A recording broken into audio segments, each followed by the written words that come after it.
The X-Zone radio and TV show is largely an opinion talk show. All opinions, comments, or statements of fact expressed by Rob McConnell's guests are strictly their own and are not to be construed as those of the X-Zone radio and TV show or in any manner endorsed by Rob McConnell, Relmar McConnell Media Company, Talkstar Radio Network, its affiliated stations, or employees.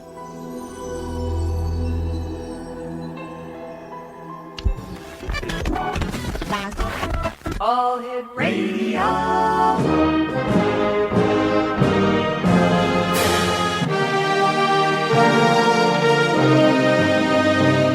Welcome to the X Zone, a place where fact is fiction and fiction is reality.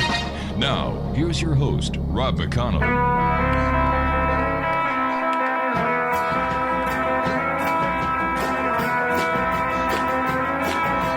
There's a man who leads a life of danger. To everyone he meets, he stays a stranger. Whatever move he makes, another chance he takes, odds are he won't live to see tomorrow. Secret agent man, secret agent man, they've given you a number and taken away your name. Welcome back to the X-Zone, everyone. It is Thursday, April the 1st in the year 2010. I'd like to wish everyone listening a very happy Easter. We're taking tomorrow off, Friday, Good Friday, April the 2nd. I'll be back live here in the X-Zone on Monday, April the 5th. So to one and all, have a safe, happy, glorious Easter weekend. My guest this hour is ISHMAEL Jones. He was born in the United States and raised in the Middle East, East Asia, East Africa. He attended universities in the U.S. and served as an officer in the U.S. Marine Corps. In the late 1980s, he joined the Central Intelligence Agency, where he served as a deep cover officer focusing on human sources with access to intelligence on weapons of mass destruction and terrorism. His assignments included more than 15 years of continuous overseas service in numerous exotic countries and several rogue nations. He resigned from the Central Intelligence Agency in good standing, and he is now the author of The Human Factor Inside the CIA's Dysfunctional Intelligence Culture. And joining me here in the X-Zone for this hour is ISHMAEL Jones. ISHMAEL, welcome to the X-Zone. Hey, thanks very much for having me on the show. I sure appreciate it. Well, it's my great pleasure, and thank you for the work that you've done protecting us and, maintaining the balance that is so delicate. And I really believe, ISHMAEL, that the people have no concept of the delicate balance that is really out there. I agree. In fact, I was talking to some people today, and it struck me that they didn't realize just how, I had a difference of opinion with them in that I think that the chances of a nuclear attack are really quite high, and that it's just a matter of time. And the people I spoke with considered it unlikely, and they don't have the knowledge and the amount of time I've spent in this area. But I was sort of struck by our difference in opinion. Tell me, what type of work did you do as a CIA case officer?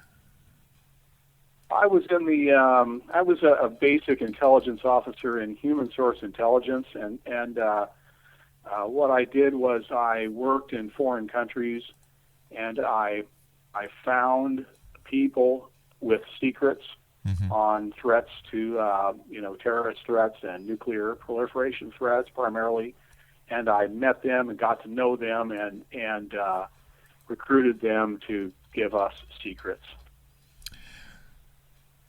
Now, what is human source intelligence, and why is that so important these days? Everyone seems to agree, everyone in the intelligence community seems to agree that human source intelligence is the most vital, that we can do what we can with satellites and listening devices, but we really need the human connection. We really need individuals to tell us where and when the terrorist attack is going to happen, where and when the nuclear attack is planned. We just need that human connection. We need that person to person connection, and that's what my work was. And it involves it's a very one-on-one work. It involves a lot of hotel room meetings in strange countries far from home. I would imagine that the human resource intelligence or human source intelligence is very important, especially if the weaponry that is being developed or the aspect of the investigation is being held in an area that cannot be observed by satellite. That's right. We just really need to get in there. We just have to have human beings. We'll never be able to do without it. There was a period. There have been periods when the Americans have invested more money in our technical intelligence. Mm-hmm. It's pretty good stuff. You know, to the extent I worked with it, I was always very impressed. But we have to have that human connection. We have to have the little guy that works in the nuclear lab. We have to have the ISHMAEL. person on. ISHMAEL, please stand by. You and I have to take a 2-minute break. ISHMAEL Jones is our special guest. He's the author of The Human Factor, Inside the CIA's Dysfunctional Intelligence Center. His website is www.ishmaeljones.com. We'll be back on the other side of this 2-minute break. Don't go away. Giving you a number, I haven't taken away your name.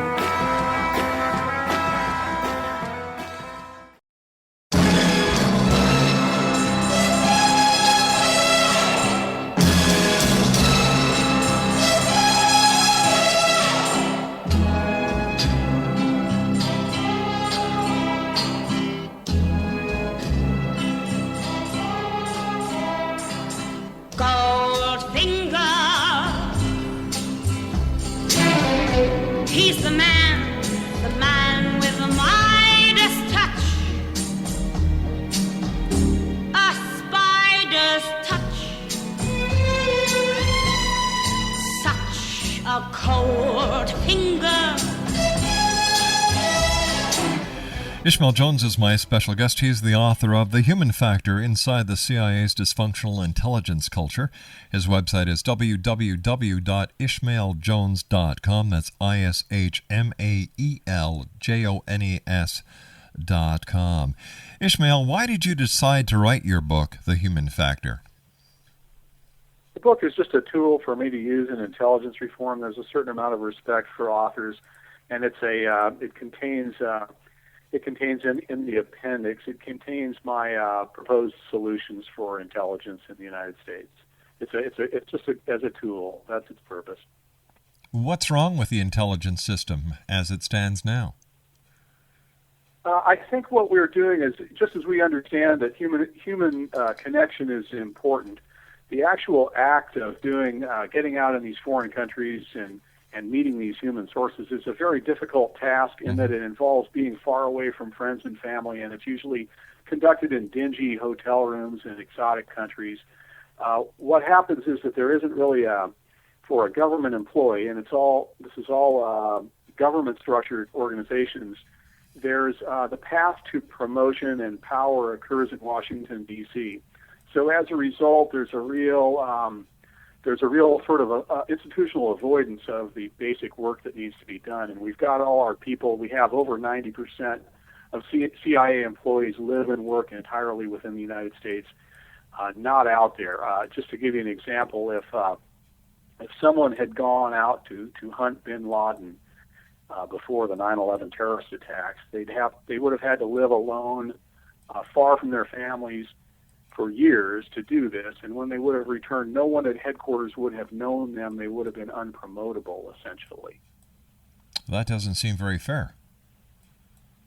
No, but the CIA is full of brave and intelligent people, but we just need to fix that system so that people who go out and actually gather the intelligence are rewarded, so that they don't have to essentially spend their lives schmoozing and building interpersonal connections with other people at headquarters. Instead, they're out in the foreign lands building connections with human sources of intelligence. I've heard that the CIA are the unsung heroes of national security. How true is that? There are some real heroes out there. It's just There's some real people who are, they're dedicated and they're out there in these lands, and they're far from home and family. But there are just very, very few of them, and the great bulk of the money and the people are within the United States, which is when I say that as an element of reform, all I'm saying there is let's just obey the rules and the laws that are already in place. The CIA was never supposed to be a domestic American intelligence organization. Tell me if you can, and I certainly don't want to put you into any compromising situations with this question. How come bin Laden hasn't been brought to justice yet? I don't get it. I mean, maybe he's dead, but we just need to. What we should do is we should be rough with our senior managers, and essentially, I mean, this is fire them until we find someone who stands up and says, "I'm going to go find the guy." Mm-hmm. What would efficient CIA performance be? Why would efficient CIA performance be important to the people who are not Americans? Well, I know you have you broadcast all over the world, and many of your listeners are not Americans, and I just think it's important that that we recognize that the nuclear destruction of a city like Tel Aviv or New York City or London is going to ruin all of our days. It's and so we're all responsible. We all have this shared vulnerability, and the United States has essentially unlimited billions of dollars in its intelligence budget, and if we use it properly, we can if we have an efficient CIA, we can protect so many people from nuclear disaster. And you really believe that one of these days a nuke is going to go off? Yes, I've been involved in this business for so long. It just seems to me so terribly obvious. Again, this is just as an opinion, and I was talking to some dear friends, and they didn't have this sense of urgency. But what we're talking about with the nukes is it's 1930s technology. It's not hard to assemble. Some countries are very proud of it. I have friends from India and Pakistan, and when they developed their nuclear weapons, they were proud of it. And it's just not so. It's not hard to do. A country like Canada could assemble these things in no time at all. It's just that because of the sort of the international outlook of its people, there is no interest in doing so. It's not an achievement. No. So and there are people that really have a lot of hatred out there, and as soon as they form one of these bombs, the terrorists are going to use it. They don't use it to negotiate. They're just going to use it. It's no wonder that the world is on such a very delicate breaking point. We've done shows in the past, ISHMAEL, where there have been so many broken arrows or missing nuclear weapons that it surprises me that these terrorist groups haven't been able to get their hands on one and just, boom, away you go. I'm proving my point. Now what are you going to do? Yeah, it's absolutely. I think it's just a matter of time. We just need to work very, very hard to make sure that it doesn't happen, and we won't do that with our CIA people all located within the United States in offices. We just really need to get out there in the field and on the streets. All right, if you were to be made the head honcho of the CIA by presidential declaration, how would you improve the CIA? I'd physically get people overseas and out of our offices, and I'd cut the layers of management. We've got we had, you remember the underwear bomber there in over Christmas time. We actually had the information. It walked into our embassy. The father of the underwear bomber brought the information into an American embassy, but there were simply too many layers that the information had to go through.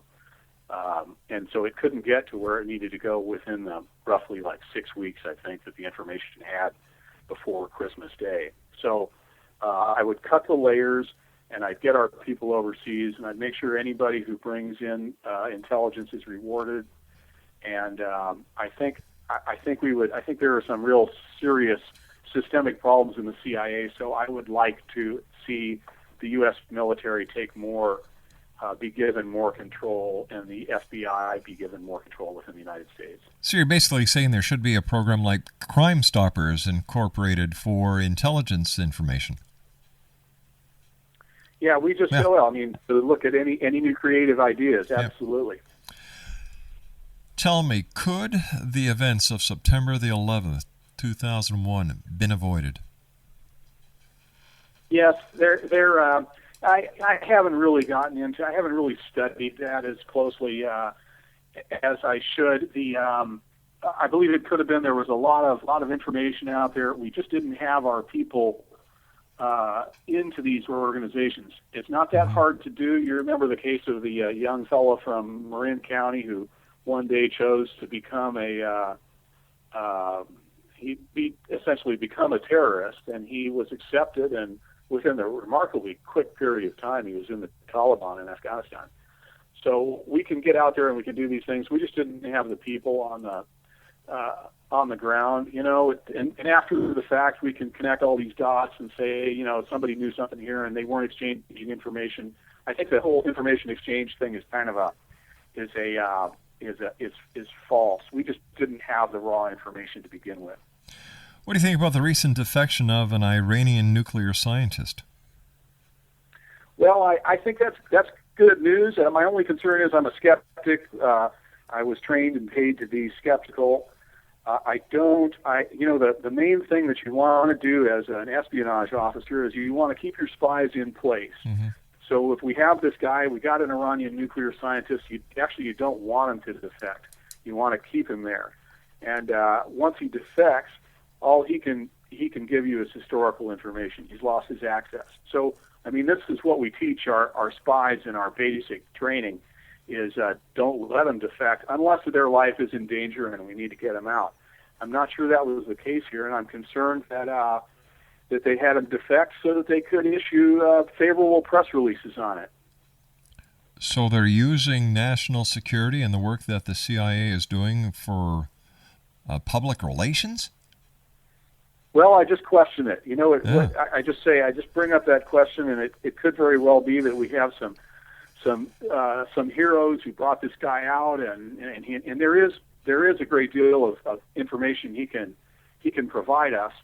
But I do ask, why did they have to bring him out? Why not leave him in place where he can tell us now what happened yesterday. He can't tell us anymore what's going to happen tomorrow. And unless his life was in danger, he should have been left there.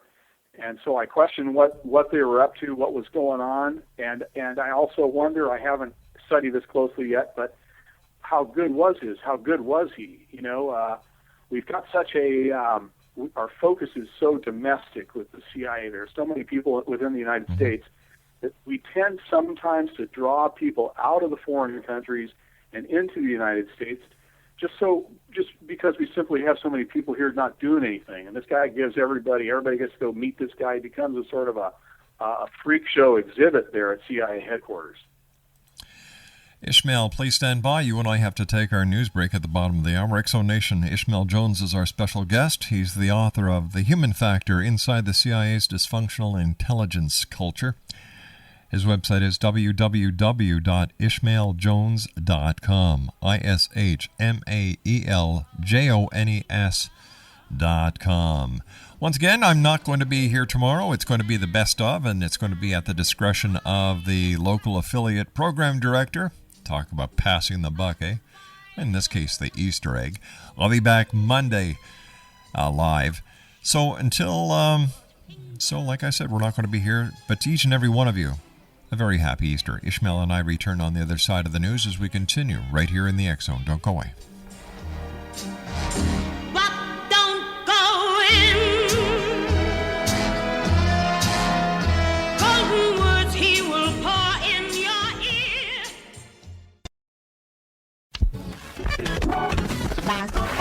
All Hit Radio.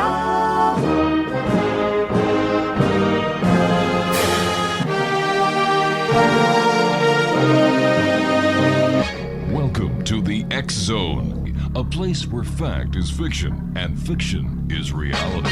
Now, here's your host, Rob McConnell.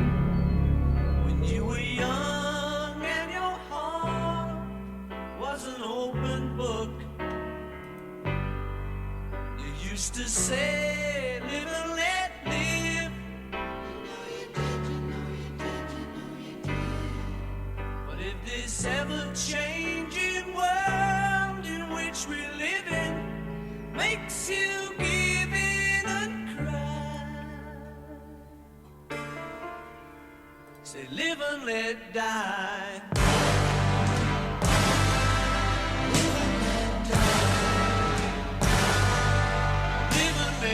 Welcome back to the X Zone, everyone. My name is Rob McConnell, coming to you from our studios in Hamilton, Ontario, Canada, on the Talkstar Radio Network and the X Zone Broadcast Network, and our affiliates across Canada, the United States, Central America, South America, the Caribbean, the Pacific Rim, Australia, Asia, India, Africa, and Europe.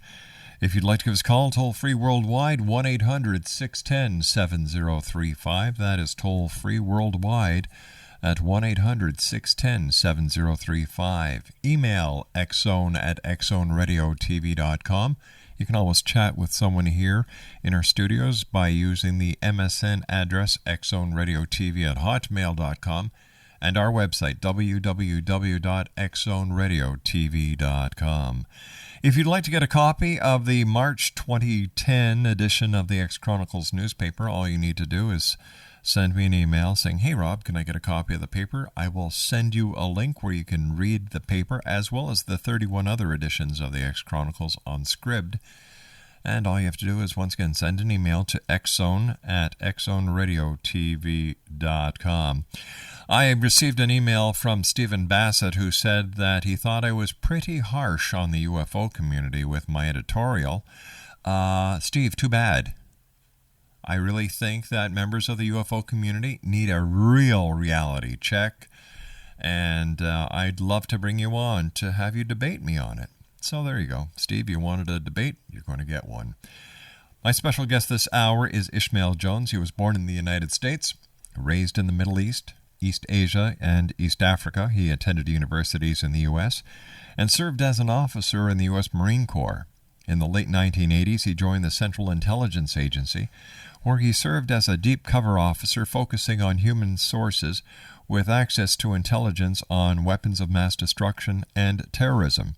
His assignments included more than 15 years of continuous overseas service in numerous exotic countries and several rogue nations. He resigned from the CIA in good standing. He's written a book, Exonation, The Human Factor Inside the CIA's Dysfunctional Intelligence Center. And to find out more about our very special guest this hour, ISHMAEL Jones, visit his website, www.ishmaeljones.com. That's ISHMAELJONES.com. ISHMAEL, what should be done about the Iranian nuclear threat? I'm a very narrow-focused person. With me, it's all about intelligence. Mm-hmm. So what I think we need to do is get our people out there, get them on the streets, meet Iranians, and learn as much as we can from them to do the basic case officer work. Now, Iranians are I've spent a lot of time doing this myself.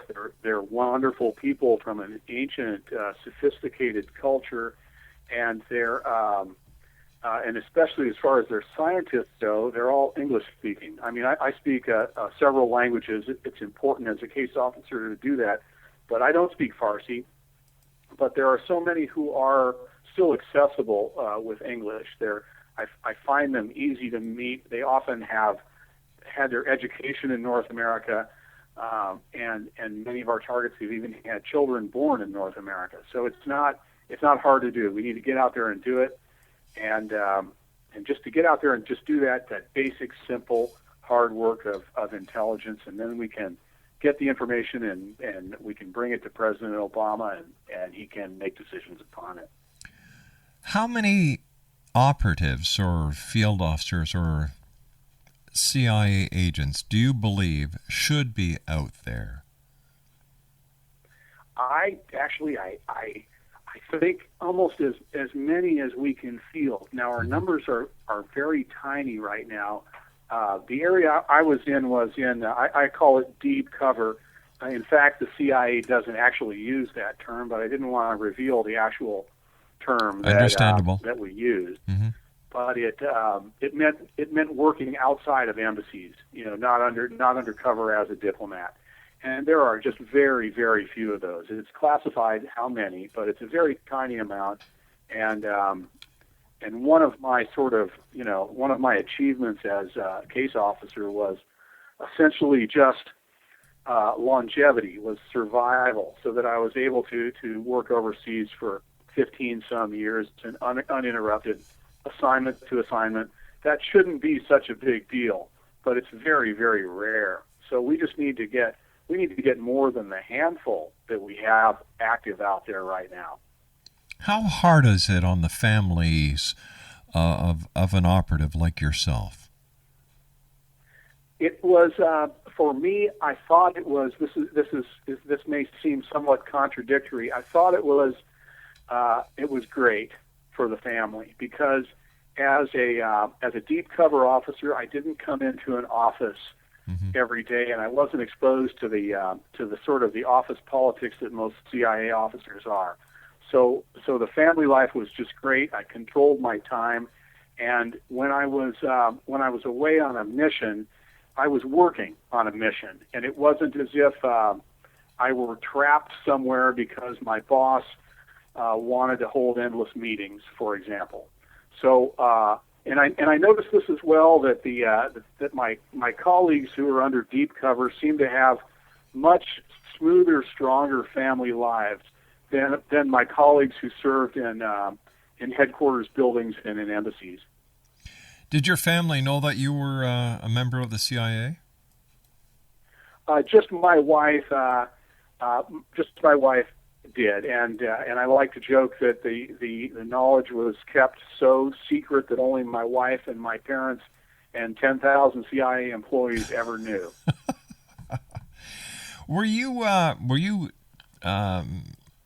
Did you join the CIA, or were you approached to become a member of the CIA? No, I actually joined, which is unusual. Most people, I think, are approached. I just typed up a letter and mailed it to a CIA office and attached a resume to it. I'd been in the Marine Corps, and I'd enjoyed the adventure of the patriotic service, and I was working on Wall Street at the time, and I was just a little bored, and so I sent off the letter, and they responded. How did you feel when you were finally accepted? Oh, it was it's a pretty long process. The biggest challenge is the polygraph, and that's what wipes out a lot of the people. I've actually been reading some psychology and some books on the issue lately, because I'm a little concerned that the intensity of the use of the polygraph may be selecting other attributes as well. It may be selecting. I'm drawing. It's kind of a distant connection, but I mean, if we're really fine tuning the thing and making sure we don't get anyone who tells any kind of a lie, are we also getting another type of person who may not be that suitable for espionage work? Well, in espionage, don't you have to lie to maintain your cover? It is. It's important, but the rule for lying is to tell the truth as much as you can. That because people really have almost an extra sense for the truth, especially if they're coming from rogue nations. They so what I'd lie about is my name and elements of my background and maybe my business, but to actually keep the lies to an extreme minimum, because these people, if you've grown up in Iran or North Korea, you know how to spot a liar for your survival. I guess so. Here's a question for you, and I don't know if you'd like to answer it. If you don't, I will understand and respect your answer. Here's the question. Should CIA interrogators of terrorists suspected or suspects be prosecuted? So that's an excellent question. Thank you. I think that's an issue that's really been in the news really for some years now, and I think it's of interest to many international listeners. But they may not like my answer. And my answer is that no, I don't think they should be prosecuted, and the reason is that it's that anyone who's in the bullseye of prosecution is some little guy, a low-level guy, who was away from his family, trying to do his best, and there doesn't appear to be any sort of link to anyone who established policy. No one of any up the ladder appears to be in any danger of prosecution. So the little guy is actually a bulletproof vest for the bigger guys. Yeah, I mean, I guess that's how it is in many forms of human interaction. Many organizations. But these guys, I knew some of them. I wasn't involved in interrogations myself, but I had some friends who did it, and they go for 2 years to some undisclosed location, and they're told they're going to be promoted and treated well, and then they come back and nobody wants to talk to them, and they're basically shunned and ignored, and they're just out there doing their best. The ones I talked to said they never actually tortured anyone. They'd often get these young fellows. They get them in there, and the guys would start talking, and they would use this information often to transmit it to police forces all over the world to stop terrorist attacks from happening. So these guys actually saved a lot of lives doing this work. But once it became a political issue, and you want to prosecute people, okay, I'm not saying let's protect someone who's been cruel, but whoever, we can't just do the little guy who went off to do his job, is what I'm saying. How close did you work with other intelligence agencies, for example, MI5 in Great Britain and then the Russian Secret Service? Not too much in my case because of the cover I was under. So okay. There were some periods in Iraq where I was working as an official, and so I worked with some other agencies then. But for example, I have a friend he's actually a Canadian. His name is Michael Ross. He's a former Israeli Mossad spy. He did a lot of liaison work with the American CIA. He knows a lot about that stuff. Mine was very limited, though, just because of the nature of my cover. Speaking about Canadians, what do you think about our CSIS? You mean the quality of their work and so on? Yeah, because prior to CSIS being formed, the intelligence was left to the Royal Canadian Mounted Police. And now with our very own spies, CSIS, they've only been in the game, maybe 20 years now? Mm-hmm. How do outside intelligence agencies that have been around for mega years, like the CIA, look at our guys? Oh, I think they look at them with respect, and I think they do a good job. And I would be concerned, I guess, about the creation of the way it was created, because it essentially, we have to be worried about them using the CIA model, basically. So if you've got the thing with having the intelligence under a law enforcement organization is that the law enforcement organizations really have much more of a connection to the work they do. There's much more of a sense of responsibility and a chain of command that connects it to reward and achievement. What would you like readers to walk away with after they've read your book? I think that they, the book is designed to be really readable. It's just the story. It's a story of a spy, and so I'd like them to walk away with the sense that they've read another guy's story, and maybe it can help them make decisions in their own lives. Maybe, I like to do this. I like to read other people's autobiographies and just see how they approached their lives and how they made their decisions. For a listener who may be just leaving university, leaving the military, would you suggest a career in the CIA?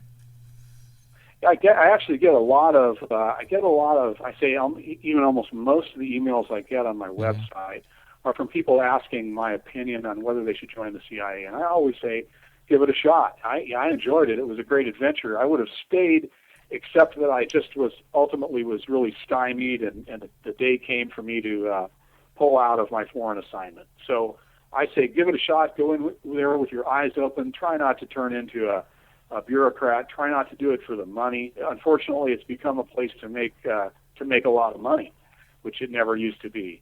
But go in there, be a patriot, eyes wide open, and they can have some real achievement. All right, you and I have to take our final break. ISHMAEL, please stand by. Exonation, our special guest this hour, is the author of The Human Factor, Inside the CIA's Dysfunctional Intelligence Culture. ISHMAEL Jones is his name. His website is www.ishmaeljones.com. Once again, www.ishmaeljones.com. When I come back from this commercial break with the news, we'll do a recap of tonight's show. And don't forget, Exonation, we will not be live tomorrow night. It'll be the best of. And we'll be back Monday, Easter Monday. And once again, from everyone here, from myself, Laura, and our production staff and our affiliates around the world, happy Easter and have a safe one. We'll be back on the other side of this break. Don't go away.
And welcome back, everyone. I'd like to take this opportunity of thanking all our guests tonight. Doug Crow was with me in hour number 1. Hour number 2, a repeat of Daryl Sims, the alien hunter himself, talking about alien abductions. And then, of course, I think he went off the deep end when he started talking about a UFO that's circling the planet Earth that's 50 miles thick and 600 miles long, but what do I know? I'm here on this planet with my feet on the ground. Hour number 3, Dr. William Schneid and I discussed the terrorist attacks in Russia. We also discussed the Christian militia. And my guest this hour, ISHMAEL Jones, he's the author of The Human Factor, Inside the CIA's Dysfunctional Intelligence Culture. His website is www.ishmaeljones.com. That's ISHMAELJONES.com. First of all, ISHMAEL, thank you very much for joining us. Thank you and the other members of the CIA for the very important work that you do. And in my books, you guys are unsung heroes. And congratulations on a great book. Thanks very much. Thanks again for having me on. Now, the CIA, in the eyes of the uneducated or the unaware, you know, it's cloak and dagger, it's negative, and, you know, like at times it receives a lot of bad press. But there's always a good side. And as a former member of the CIA, can you tell the audience the upbeat, the good side of the CIA? Well, it's just full. It's nearly unanimously full of good people who want to do the best and who are patriotic and highly skilled and intelligent. So when I make criticisms of the CIA, I'm talking about the systemic nature of it. You know, these people want to be out in the field. They want to be out serving their country. They don't want to be playing games at headquarters. And the people who are overseas, do an excellent job, and I especially enjoyed during my career the tactical success, just even success on a street level where you're finding out where an explosive device is, and alerting the bomb squads and protecting people that might be walking by. Things like that are just going on constantly. And quickly, where can people buy your book? It should be in most bookstores. They can do the usual Amazon, kind of thing. Yeah. The thank you. That question reminded me. I just wanted to say that I don't profit from the book. The profits all go to veterans charity groups. What a guy. I always try to remember to say that. What a guy. ISHMAEL, thank you very much for coming on. I hope that we have the pleasure of having you back on in the near future. And once again, thank you and the other members of the CIA and intelligence agencies and law enforcement for the great work that you guys do. Hey, thanks very much. I sure appreciate it. Take care, sir. Well, that's it for tonight, everyone. Wow. Another week has gone by. Don't forget, tomorrow is Good Friday. I'm not going to be here. I will be back next Monday. To you and yours, a very happy, safe Easter weekend. And thank you for allowing us to be part of your day or night, no matter where you are in this great big world of ours. I'll be back again Monday as once again we cross the time-space continuum to this place that I call the X Zone. So until then, always keep your eyes to the sky, your heart to the light, and be safe. Good night now. Take me home.